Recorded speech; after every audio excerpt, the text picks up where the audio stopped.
Bilang pag-iingat naman sa Mpox o dating monkeypox, nagbabalangkas na ng health protocols ang Department of Health para po sa mga negosyong may close contact sa kanilang customers. Kabilang po dyan ang mga salon, barbershop at spa. Sa panayan po ng Super Radio DZBB kay Assistant Health Secretary Albert Domingo, walang mawawala kung magsusuot po ng gloves at face masks ang mga empleyado. Anya, nananatiling prioridad ang kanilang kalusugan para maipagpatuloy rin ang operasyon ng mga establishmento. Samantala, naghayag na ng intensyon sa World Health Organization ang ating gobyerno para makakuha po ng smallpox vaccines na ginagamit ng ilang bansang panlaban sa Mpox. Sa ngayon, wala pang supply ng bakuna kontra Mpox sa Pilipinas. Ayon sa DOH, inuuna ang buhos ng bakuna sa Africa kung saan may krisis na dahil sa sakit. At kaugnay po ng balitang yan, ilang kaso nga po ng Mpox ang naitala na rin sa mga karatig bansa nating Singapore at Thailand. Makakausap po natin si DOH spokesperson ASEC Albert Domingo. Magandang umaga at welcome po sa Balitang Hali. Magandang umaga, Connie. Magandang umaga sa lahat ng mga nanonood at nakikinig sa atin. ASEC, sa inyo pong projection, kailan kaya magkakaroon ng supply ng bakuna kontra Mpox ang Pilipinas?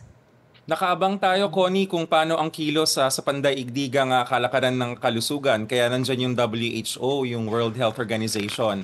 Ang priority kasi ngayon internationally is containment. Yung binabantayan natin dito, yung sinasabing Clade 1B. Meron kasing dalawang clade yung Mpox. Yung nakita natin na kamakailan lang nung linggo, kung di ako nagkakamali last Sunday, no? It belongs to Clade 2, yung nakuhang sample sa ating kababayan. Ibig sabihin, hindi ito yung kinakabahan na baka kumalat. So, to answer the question, ang priority ng buong mundo ngayon is i-contain muna sa Africa. Kaya doon na ang karamihan ng bakuna. So, hindi ho tayo anytime soon magkakaroon ng bakuna because of this? Not anytime soon, Connie. Kaya this early, kaya sinabi ko nagtaas tayo ng kamay. Ibig sabihin, signify intention. Sa listahan ng WHO, sa listahan ng mga bansa, nakapila na tayo. Kasi pag nagbago na yung global strategy at sinabi we move to vaccination, nakalista na tayo. Okay. May naitala na rin pong kaso ng Mpox sa karatig bansa nating Singapore at Thailand. Ano ho ang nakikita ninyong kaibahan at epekto po nito sa atin dito sa Pilipinas?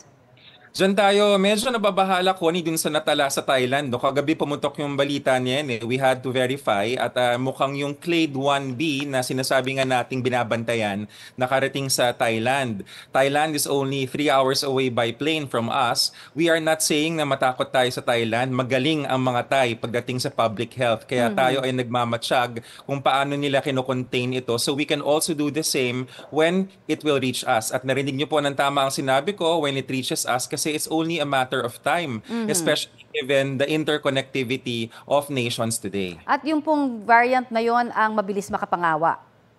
Yes, Connie, we call it clade ha. Don't confuse it with variant. It's a different term. So clade. Yung clade na yon, ang hindi siya actually kaya hindi ko rin masagot na maayos yung 1B kasi yung sinasabi ng WHO, yung clade 1B, under observation pa siya. There is a chance it could be mild, but there is also preliminary observations dun sa Africa na mas mabilis siyang makahawa but still through close contact. I see. Pero habang wala pa ho tayong bakuna kontra Mpox dito sa Pilipinas, ano na ho ang paghahanda o kaya adjustments ho, na ginagawa ho ng Health Department para makontrol yung paglagana po nito?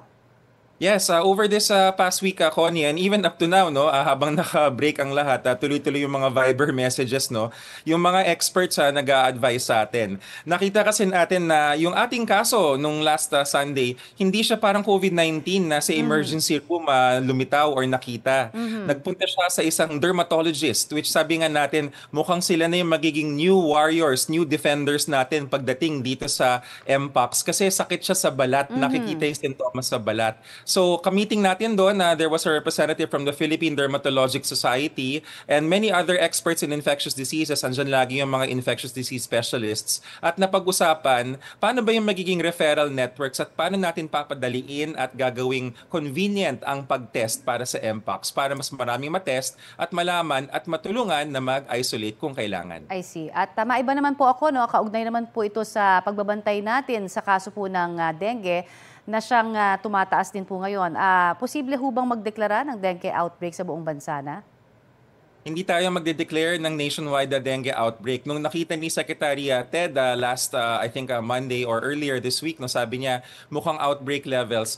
When we reviewed the data together with the Secretary, napansin ni Sec, meron palang 3 rehiyon na hindi mataas o hindi tumataas yung bilang ng kaso. Ang mga rehiyon na to, yung Soc-Sargen, Region 12, Zamboanga Peninsula, Region 9, saka Bicol, Region 5. So inaalam natin kung ano kaya ang sabihin na nating secret kung bakit nila napapababa or hindi napapataas sa mga rehiyon na yun yung bilang ng dengue. Our suspicion is yung community control, meaning ang paglinis ng sabay-sabay, ang pagsigurado na walang pinagpupugaran ng lamok, and yung information campaigns malakas. So we're checking into that. Kaya hindi pa tayo magde-declare ng national outbreak. At ano hong nakikita nyo namang dahilan doon po sa mga areas na talagang tumataas pong patuloy yung dengue cases? Nakadagdag din ho ba dyan na tag-ulan po tayo, no? Parang rainy season, marami hubang mga areas kaya na hindi nalinisan?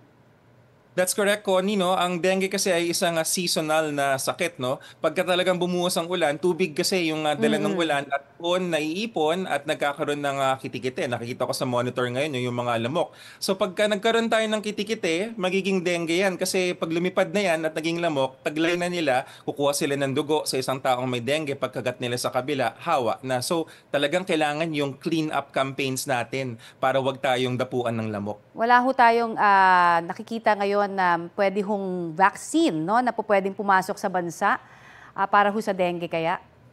Meron tayong naka-apply na isa sa Food and Drug Administration at inaantay natin ang findings ng FDA. Pag sinabi nila nga safe and effective at nagbigay sila ng go signal, then we can consider rolling it out. Maraming salamat, ASEC Albert Domingo ng DOH. Salamat! Kapuso, para sa mga maiinit na balita, mag-subscribe sa GMA Integrated News sa YouTube. Sa mga kapuso naman abroad, subaybayan nyo kami sa GMA Pinoy TV at sa www.gmanews.tv.